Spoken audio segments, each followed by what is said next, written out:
Hey everybody, what is up? Welcome back to Funnel Trade. I wanted to throw together a spreadsheet today and just kind of give you a demonstration of what I always talk about, especially in these recent MTG Rocks, Reddit, MTG Finance videos I made about people speculating on lots of cheap modern singles.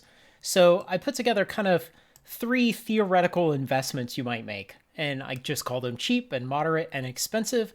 And the cost basis for each one, the cheap one's $1, the moderate's $100, and the expensive is $1,000. And remember, this is illustrative because people in these spec threads on MTG Finance, they will go and buy hundreds and hundreds of cheap, $1, $2, $3, 25-cent, 50-cent modern singles.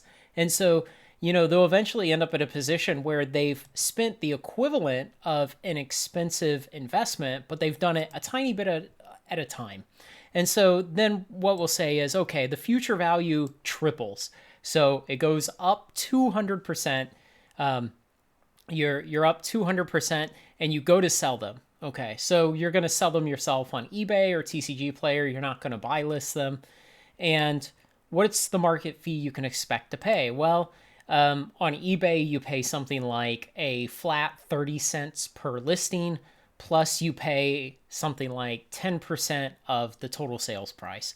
And so this is 30 cents plus 10% of the sales price. And so here's what you'll pay as the market fee for each of these three.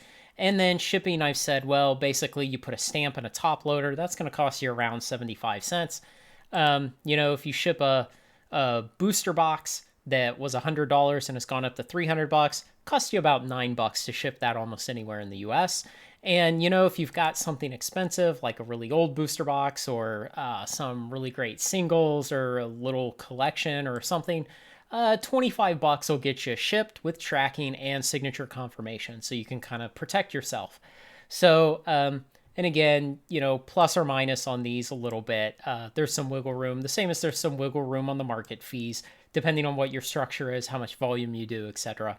And so then I say, what's the total profit? So the sales price minus the cost basis, minus the market fees, minus the shipping costs. This is what you've got left on these three investments. But then I say, what is the profit margin, which is the ratio of the total profit to the basis cost.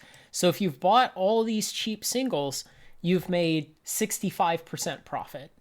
And if you've bought the moderate investment, it's 161% profit, and you've bought the expensive thing, 167. And so you can see that buying fewer high quality, expensive things to invest in is going to give you much better returns than buying a whole mountain of junk singles.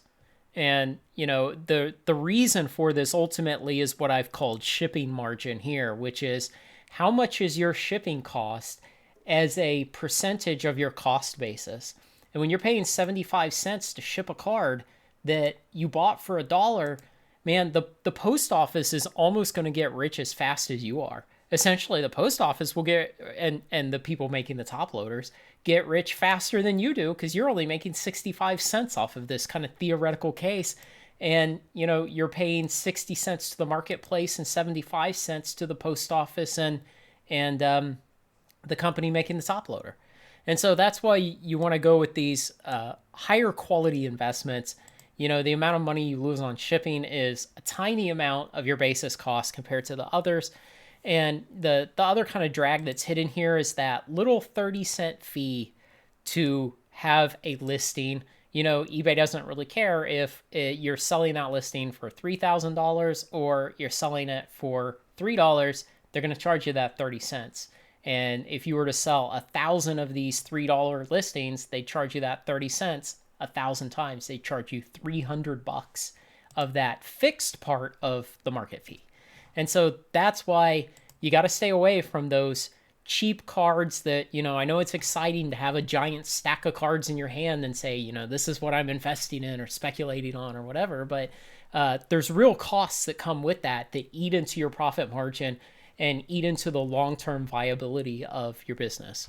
So that's a mathematical example with real numbers kind of behind what I'm always talking about, why you shouldn't invest that way.